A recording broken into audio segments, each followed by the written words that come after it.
There, so we are at a manufactured house that I purchased in Lakewood. The original house burned down and this new house, manufactured house, was put up a few years back. I have been under contract on this property twice. So I bought this cash quite a long time ago now, before coronavirus. All we did here was we repainted the walls and put new appliances in. We put new carpeting because the carpet was trashed, and just cleaned everything up. We replaced all the broken mini blinds, and so not a whole lot. You know, the idea with this house was not to hit the top of the market. The idea for this house was to provide an affordable 3-bed, 2-bath option for someone that wants to live in Lakewood. And so that's what we did, and we found a buyer. But then the buyer got laid off because of coronavirus and couldn't close. So we put it back on the market, and somebody that really wanted it from the first time we were on the market had called right away and said, "Hey, we want it, and we can close and we can get approved." So we went under contract for the second time with the new buyer.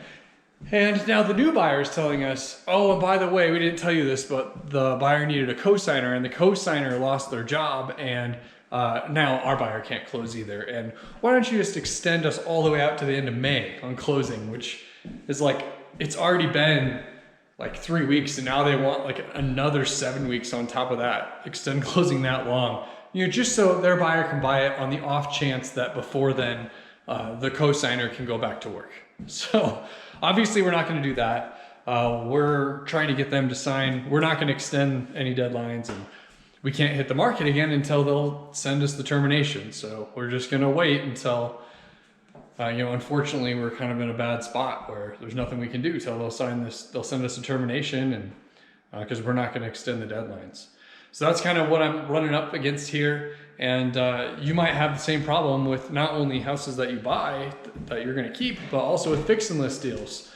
You know, right now it's hard to sell houses because you get people get under contract and they might not even have their job anymore, but they're just anticipating like, oh, they're gonna open the markets back up at the end of April.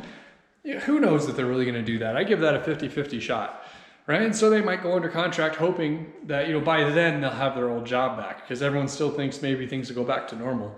I don't think, I think a lot of people are not gonna have jobs to go back to.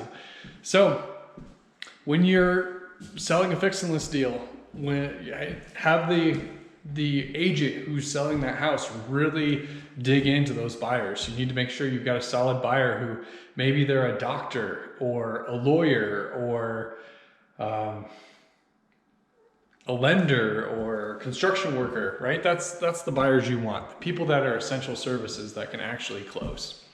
So hopefully this is helpful. I'll see you in the next video in another property. Thanks for watching.